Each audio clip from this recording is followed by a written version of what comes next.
Hello and welcome to Pickleball Therapy, the podcast dedicated to your pickleball improvement with a focus on the mind. I'm your host of this weekly podcast, Tony Roy. It's, as always, a pleasure to be with you during this episode. We're getting pretty close to episode 300 of the regular episodes. If you count special episodes, we're already well past 300, but about 300 on the regular episodes, so we'll let you know when we get there. But it's been a pleasure to be with you all this time. Today, we're going to do a little bit different. I'm going to share with you a personal story.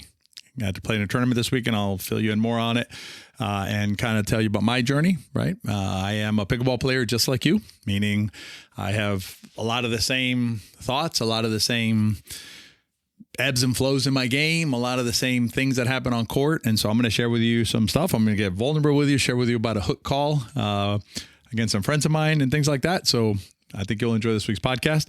As we dive into the podcast, I'm going to appreciate everybody leaving those reviews. We have about almost 50 reviews on the book on Amazon, so really appreciate everybody taking their time on that.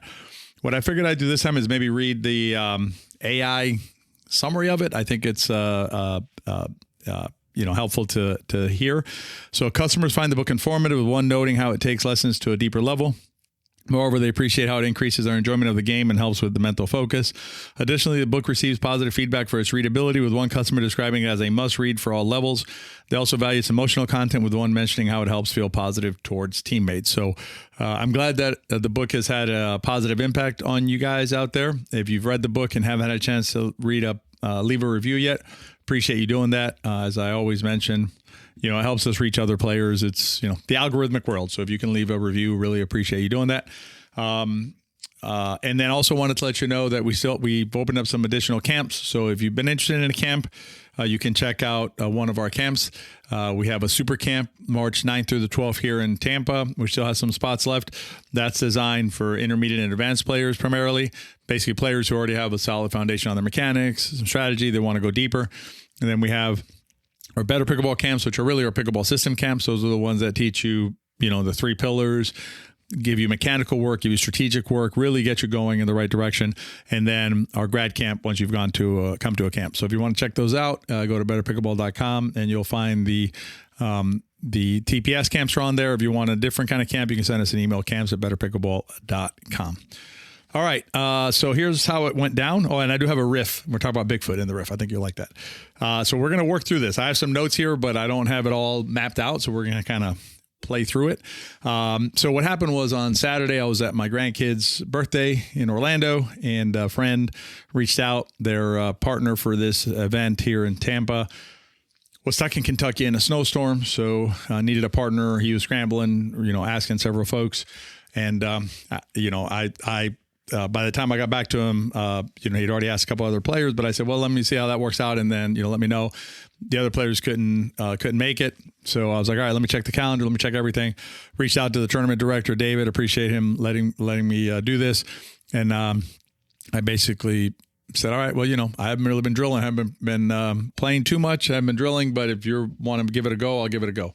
So so I signed up, showed up that morning. It was actually a very high level tournament in our world, in the senior pro world. I would say, there's some new senior pros. I don't know their names I don't know everybody who's at the top, but I can tell you that there was at least 5 out of the top 10, maybe 6 out of the top 10 players. Tommy Ho, who used to be a professional tennis player, Jaime Oncines from Brazil, who's a Davis Cup player. Yusuf, I don't remember his last name, was an amazing player. David George, Daryl Watts. I mean, just Mircha Moriaru. Scott Fliegelman, Patrick Coate. I mean, just a tremendous slew of players. John Sperling was there, but his partner got injured. But anyway, just a lot of really good players in that event. And look at the draw, and we're playing 2 local players, friends of ours, Tom and Phil, in the first round. So we went out to that match, and we played hard. We ended up on the losing side of the match. The score was, calling it from our standpoint. Actually, I'll call it from the winner standpoint. So it was 11-13. We won the first game 13-11. So 11-13, 11-3, I think, and then 12-10. So, and I'll give you more detail about it as we go through. That third game in particular was interesting because of the ebb and flow of focus levels, and also them playing, them upping their game. And then we were in the back draw. I realized later, I thought we had a bye or something because it took forever for us to get a match, but the team that we were supposed to play was John's team because they had withdrawn. We basically got a automatic bye in the first round. So our first played match on the back draw was against Scott Fliegelman and Patrick Code, who I believe were like the number 4 seeds in the tournament, and there were 24 teams. That tells you how good they are. And they smoked us. They absolutely smoked us. I will tell you that we lost by the same score as the team that played him at the very end of the back draw for basically for 5th place. That's how these tournaments work. The 4 teams that make it to the semifinals are vying for the top 4, and everybody in the back draw is playing for 5th. So they made it. They were the 5th. They came in 5th. Patrick and Scott, and they beat the team at the end by the same score they beat us, which was a bagel. So they were just an amazing team to play against and watch them. They're so thorough with their mechanics. They're so good with their mechanics. Their strategy is sound. Their athleticism is next level. So, but a pleasure to be on the court with them. So let me work through a couple of different concepts with you that I think will help you with your play as well, and tell you how I approach them. I will tell you that as I work through the day, I'm a human being, just, at least I think I am a human being. So, I still deal with a lot of the stuff. Same thing that happens to any player, to you and any player, in terms of, having the pluses and the minuses as we go through the day and, dealing with stuff. But I will tell you, one of the things that I have noticed is I'm much more resilient now. And specifically what I'm talking about here is I have an ability to feel the moment, right? Experience the situation, and then pretty quickly move on from it, in terms of being able to get out of the negativity or get out of the bad situation fairly quickly compared to how I used to. And I think that is in great part a result of this process, right? Of this journey, this pickleball therapy journey for myself. So I will tell you that, as you look at yourself, consider that as part of one of your metrics, if you want to think about it that way, in terms of how you're doing from the mental side. It's not, listen, hopefully one day, I'm the Dalai Lama or something, where I'm just like so chill that I'm above it all, right? And nothing bothers me. Maybe, I'll work toward that.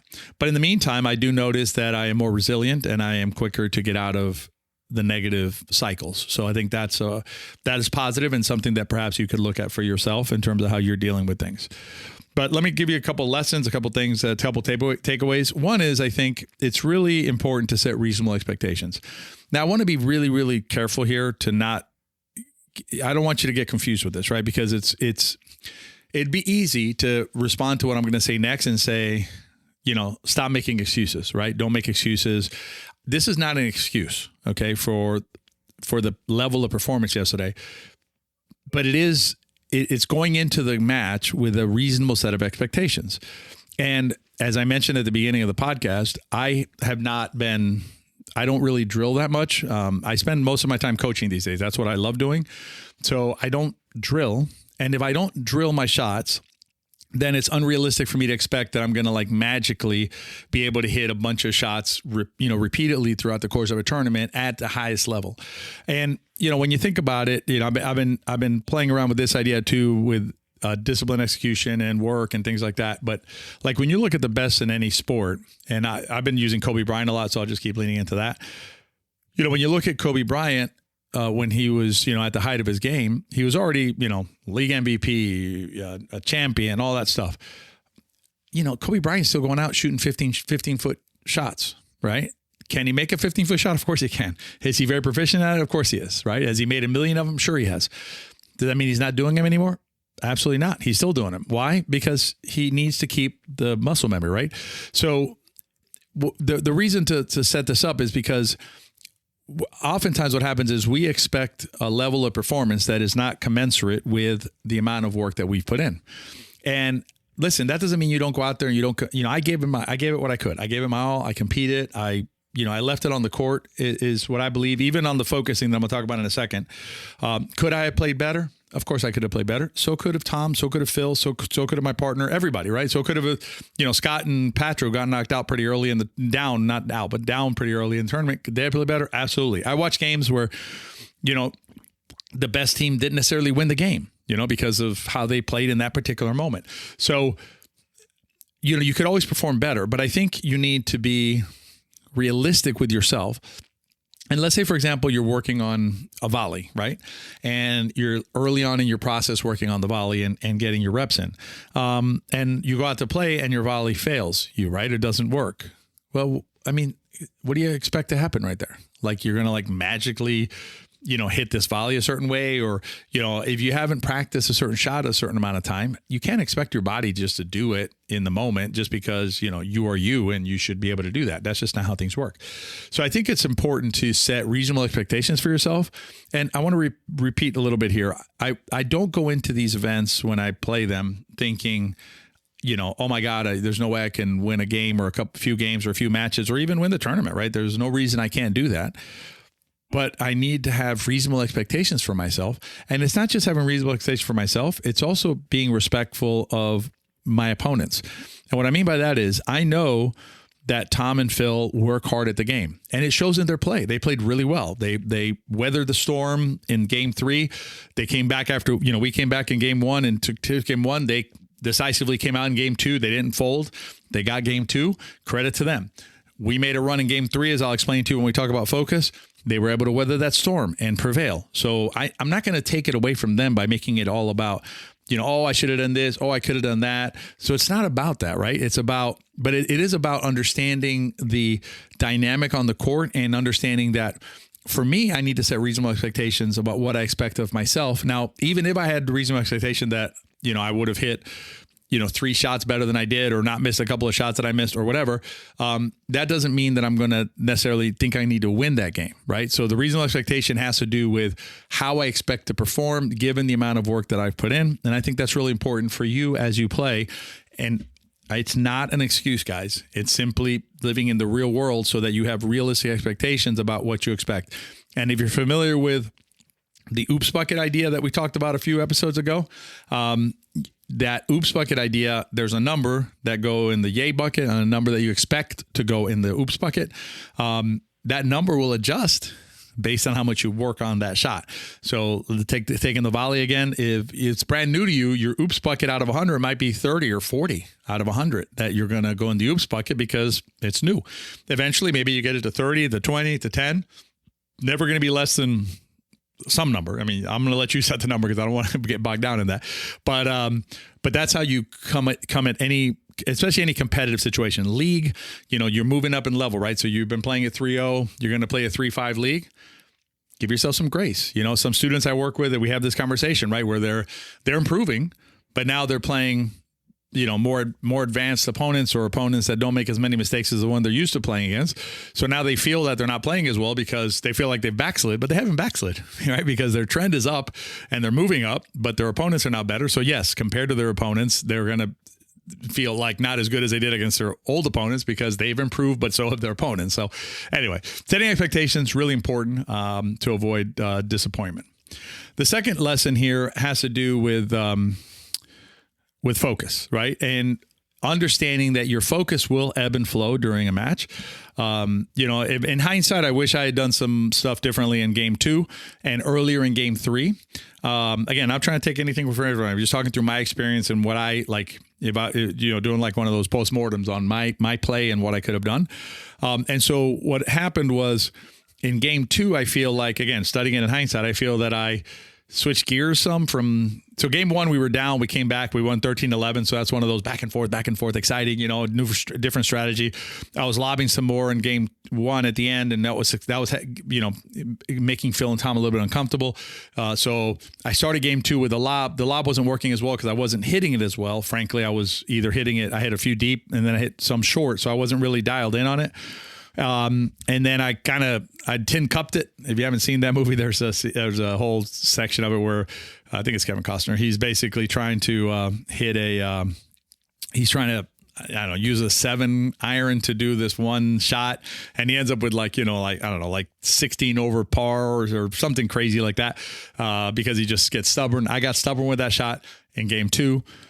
And I also feel like I wasn't quite as dialed in game 2. And also at the beginning of game 3, I missed a couple of shots that I understand we can miss shots, but I missed them in a row. And that tells me, okay, you're not really dialed in right now. And then I'll tell you what happened at the end of game 3 so you understand the difference. So at the end, in game 3, we were down 3-10 serving, 3-10-1 or 3-10-2, I don't remember. And I don't know. I was like, okay, I guess, let's dial it in. Right. And we just started going. We started performing. We started doing our stuff. And next thing you know, it's 10-10. Right. Tom and Phil correctly called the timeout at 7-10 when we got to 7. So that was good for us because I told my partner Blessin, I was like, hey, we got him to call a timeout. So that's some respect for us. We could have lost 11-3. So good for us. And then we got it to 10-10. And then I hit a drive to Tom. Blessin crashed. That was our strategy. Tom countered it correctly. Tom got it away from Blessin, so Blessin couldn't do a 1-2 shake and bake kind of idea. So he got it away from Blessin. I don't remember exactly what happened. A couple more shots maybe, and then they won that one, and then they were able to serve it out and win 12-10. And so again, credit to them for not crumbling, right? Because it's easy to crumble when you're up big. All of a sudden, things get a little tight, right? And then you start making some mistakes. Credit to Tom and Phil for pushing through that. But in terms of myself, going back to me, right, in my performance, I think there's a different level of concentration and focus that goes into competitive play that I haven't done these for a minute. So not making excuses, just making observations about how things happen.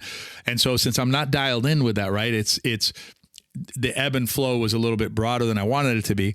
And it's going to happen to you when you play too. The key is to be able to find ways to pick the moments when you can refocus yourself in the match. And an example here was, I mentioned earlier, one of the top players is a gentleman named Yusuf.